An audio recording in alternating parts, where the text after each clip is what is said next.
I'm muting again. Are we live now? Yeah. Put it, Jesse.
Hey, YouTubers and friends, thanks for joining us for another Tuesday night Hangout Live with my good friends Toledo Jess and Dano. We have a really good guest tonight. Unfortunately, only one could make it. The inventor of Gold Claw, Mr. Klint Washburn. So don't go away, because you know what I'm going to say, right? Don't go away. We'll be right back.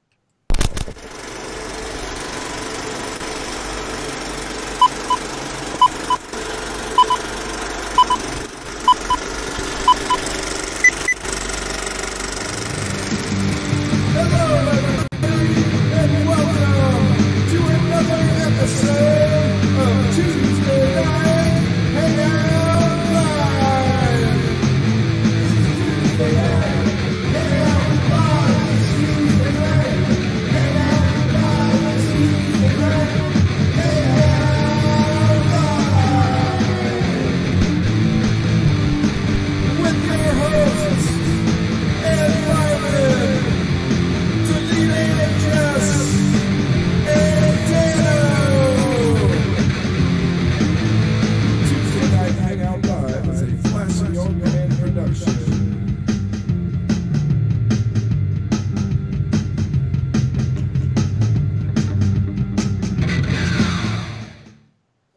All right, everybody, we're back. Thank you all for joining us. I see we have all the best people in the house tonight. Excellent, excellent. Jesse, can you hear me now? I can hear you now. I don't know what was going on. Well, just keep him over there, okay? Okay. You can run, but you can't hide. Let's say hi to everybody. Hey, there's our favorite Mr. Murdoch, Mr. Lodak. Sharon. Yeah, the world's greatest moderators in the house Yes. with us tonight. We have our good friend John Shaw and Wolfie. And, Yep. Oh, Mr. Stasconis is on. Joseph. Our yes. creek crawling buddy Patrick. Yeah. Oh, yeah. Don't forget our buddy Patrick. He's our creek crawling buddy. Yeah, he is. We have Don from Washington. We have Bill and Bob and Bob. and don't forget Bob. Oh, no, can't forget Bob. Sean. Hook is here. I saw Hook. Yeah, he's in here. I'm sure the Hookette's also in here. Gold Panner's in the house. Yeah. Well, Relic Hunter just popped in. Excellent, excellent. Thank you all for joining us tonight. I just hit the like button. I forgot. Yeah, make sure you hit that like button, Jesse. We like it when you hit that like button. Oh, there's a new name, Kane Beeping. Oh, I see it there. I saw it earlier. Hi, Kane. I missed that. Welcome, Kane. Jerry Klein. Hey, Jerry. Chucky Jordy. Jordy's in the house. Oh, yeah. That don't sound right, does it? Let me give a little public service announcement for all of Rastaman's subscribers who may be here with us. His phone isn't charging and is getting fixed. So as soon as that's sorted out, he will be doing his 150 subscriber giveaway. Cool. And at the moment, Jordy's been putting up some of the videos on her channel. So, Yep. I about forgot, Jordy. Thanks for reminding me. But we missed you at the creek Sunday, Jesse, but I know it was a long haul and you had a lot of stuff on your plate lately. Oh, did we lose him? We did. Hey, Jesse, unmute your mic. Okay. Did you bring my bag of gold? There we go. I asked for a bag of gold. You pulled an ad. You pulled an ad. I know. Bag of gold. Yeah. Remember? I said, "Hey, bring me a bag of gold." You go, Sorry, no bag of gold. I only pan. Dano chilled and relaxed in the shade. We talked with Prospector Chris, or Chris Prospector. King Prospector on chat in here if he's here, but he's not here. Yeah, King Prospector if and when he comes in. Up on Buckabilly Run. Wolfie says, "Hey, if he gets a bag of gold, I get one too." After you buy a t-shirt, Wolfie. Yeah. There you go. So we got Klint Washburn in the house tonight with us. We were gonna have Kent, but he's kind of under the weather himself right now. Well, I'm sure there's a lot going on with Ken Snyder right now. It's a bummer he couldn't make it. And if Klint is privy to it, I'm sure we might hear a little about it. I would have loved to have Ken on too. It's always a good time when they're both able to be on. Yep. It's fun talking to both of them. It's like talking to one. Right. You have any quick rants, Jesse, before we bring in our guest? No, I better not tonight. It better might not go a tonight. little long. It might go long, and it might go really a far off. So we'll let it go. Okay. We'll let it go for tonight. I guess it's better Except I will say one thing. Learn to live without your devices, folks. At least while you're driving, huh? Well, it's better Well, a that too. telephone No, pole in this general, time. in general, True. learn to leave your devices alone for a day or so once in a while. Oh yeah, like when you're out the creek, put it down. No. Better yet, do it when you're home, when they're all around you. I like getting away from it. When I come Yes. home, it's like a reset button. Right. But if you do it while they're around you, you realize that we pick up our phones, we touch our phones 2,000 times a day. That's nuts. Oh yeah. That's nuts. Just to see who's trying to get a hold of us. Then when you look and you realize, wow, nobody's getting a hold of me. What the hell? Nobody likes me. You're not as popular. You're not as popular as you think you are. Well, it's YouTube notifications and all that pop up if you get any more on your phone. Right. Anybody subscribed to, as soon as the video comes out, boom, it pops up on your phone. Right. So 2,000 times a day. Can you imagine that? You would go, nah, think about it. So that's, I already went too far. Let's bring our guest in. I guess you did have a rant tonight. No, I do. I said I have a rant. He laid off of it. He laid off. I laid off of it. I will lay off. But we'll get back to that another night. I promise. Okay. Sorry for the buffering a little. It will get better. It's beyond my control, I swear. It's the YouTube cops. Oh, I guess I shouldn't say I remember when a fag was a bundle of sticks, huh?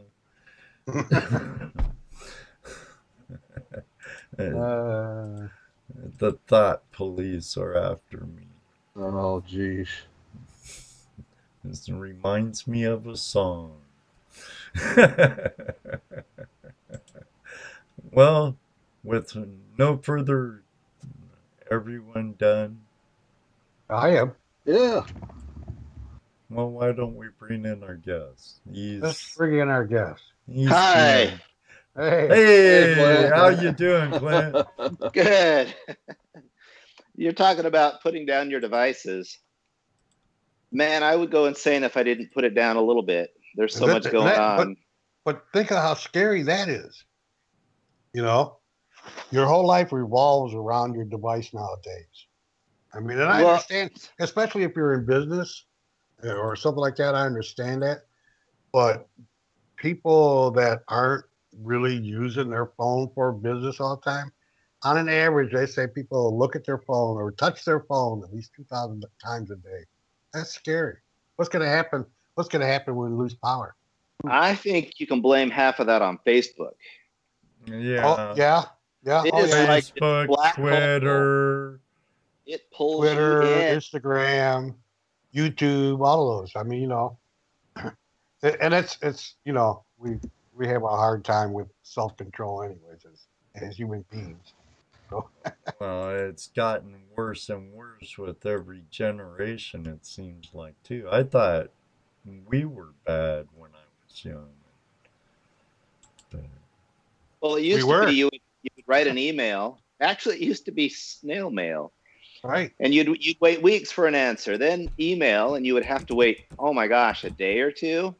Well, and here is the side effect of that. Now, oh my gosh, I gotta wait a day. Why isn't it instant? I need it instant. I need it now. Well, I don't want to wait. You know. I mean, people post questions on Facebook all the time, and some people, if you don't answer within an hour, they get kind of upset. Right. I know that's true. And I don't know about you guys, but I can't be sitting there all day long answering things. I have to put my device down. Right. Well, and you know, like I said, it's understandable people who are in a business and they need to be in communication, but that's not everybody in the world. You know, like me, for example, I'm constantly looking at my phone. I don't know why. You know, no one's calling me. No one's texting me. I don't have thousands of orders coming in for anything. You know, my friends don't even talk to me, you know, so why am I still looking at it? There used to be a syndrome, a phantom phone syndrome, where you actually thought your phone was ringing in your pocket. And that's why people will pull their phone out of their pocket because they actually I have that. I have that all the time. My leg's buzzing and I'm pulling my phone out. Nothing. Right. It's phantom phone syndrome is what it's called. There's no cure. The phone's vibrating. Right. That's even worse when it's in your pocket. Because even when your phone's not in your pocket, you'll still feel that vibration. You can see behind me, I brought a piece of Canada with me. I'm sitting in my Canadian hotel. Eh? You watch my sunset go down. I'm in Ajax, for those in Canada. Ajax, not too far from Toronto. Very cool. There's gold up these ways. Oh, yeah. Actually, here in a couple weeks, we're going to be having a gal who has mining property. Actually, don't she own like a whole mining town, Jesse? Who? Kim?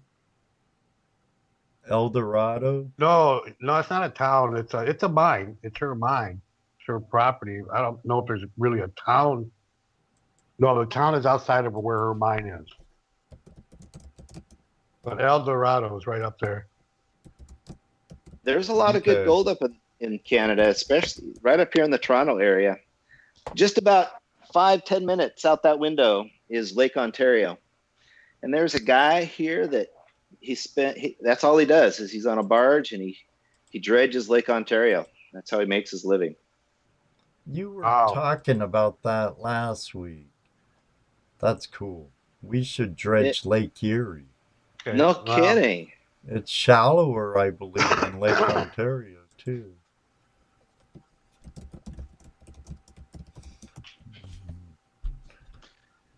Boy, come on, YouTube. I have all green over on my end, and YouTube, I'm in the orange. It's really bad right now. I've checked out some of the beaches around here on Lake Erie, and most of what I find is broken shells. You know, really broken shells with a little bit of black sands in them. Other than that, actual sand, not around here. Just a lot of broken shells. That's strange. I would think you'd have some glacial till down that way.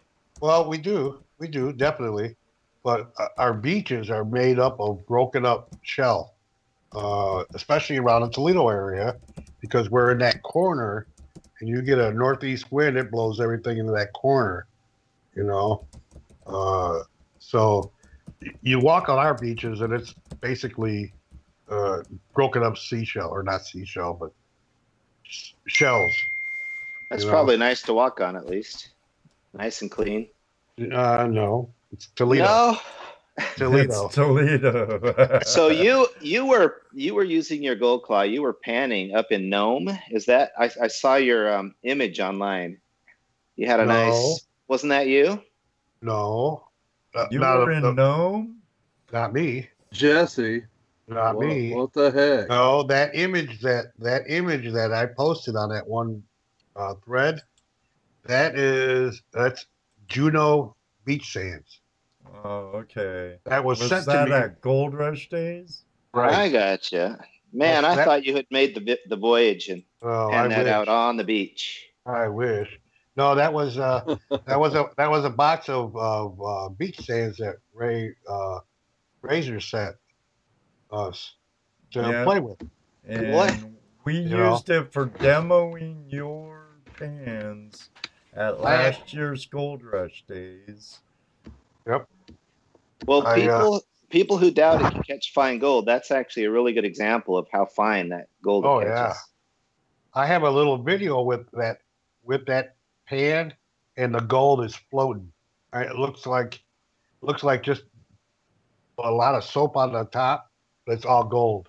It's so fine it floats, talcum powder size. Yeah, it's amazing how easily gold floats. Right. People have to be aware of it. We have a lot of Canadian neighbors in the house, actually. Oh, good. Sean, Glenn, and Marion, Gold Panner, the Digging Canuck, of course, you know. Well, welcome, Sean. Yeah. Well, I'm hoping my friend Jerome Jimet shows up. He's messaging me right now. Oh. Yeah, he's up in Quebec. Man, that guy, I've never seen anybody full of as much energy as that guy. Have you seen him on Facebook? Jerome Jimet. Jerome Jimet. Yeah, he's a Quebec hard rock miner. That's the one. Oh my gosh, he has more specimen, more samples, trying more things. He just showed me his enviro-friendly bucket that he took the pocket pan and he's prospecting with it into a bucket so that he can keep the river clean from clay.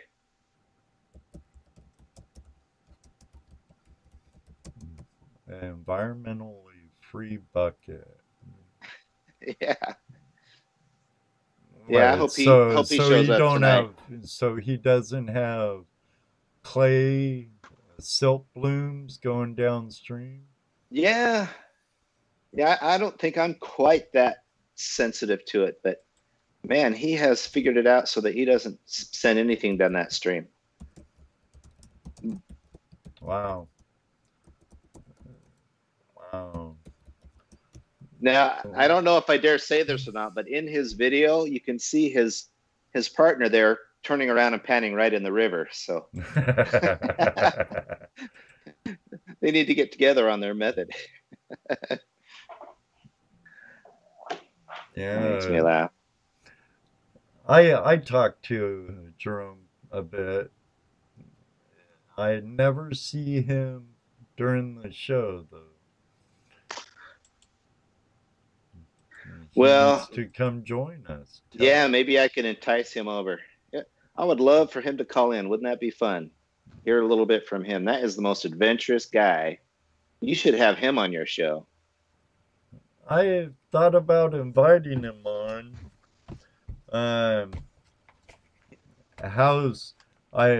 He always apologizes for his English to me, though. And yeah, it might be broken. I tell him don't worry about it. It's, he's French Canadian, of course, living in Quebec with the name he has. So, but he's shown me some very, very nice specimens on Facebook Messenger.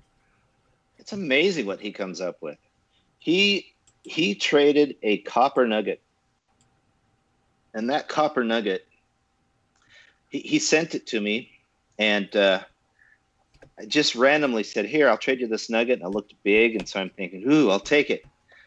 When that thing got to my home, I took one look at it, and it is exactly the shape of my logo. I couldn't believe it. I wish I had a picture of it. Oh wow, cool. You know how the bird looks over its shoulder, the eagle? It's looking over its shoulder, and it has a little V down on the neck. It has all those features in it. That's probably why he sent it to you. Hey, look at this. Oh, he didn't even know until I showed it to him. Oh, really? Said, check this out, man. It's the spitting image of my logo. Oh, wow. It's pretty awesome. You should see if you can use a picture and put it in your logo somehow. Yeah, I need to post it. I need to post it somewhere. It's awesome. You know, I wonder if I scroll back deep in one of my messages with Jerome, if it's there. I'll bet it is. Oh, I'm sure it is. And I believe you can sweep one way or the other and get all the pictures that was shared to you on Messenger. Oh, really?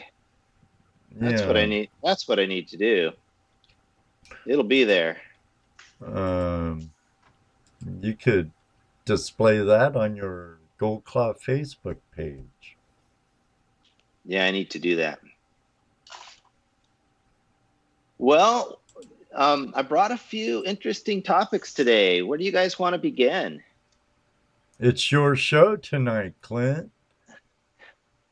All right. Well, we've got a few new things we're releasing, so we want to talk about those. And some of these we're kind of breaking on your show. And then also maybe there's some people that don't know our story. Maybe we should start there. Well, we Go do back have in quite a few new listeners and viewers with us that I believe weren't here when you were last on. Well, let's begin all the way back. When I was a kid, I actually learned to pan on an old metal pan. And that's because my dad is a geologist. And he had himself a metal gold pan.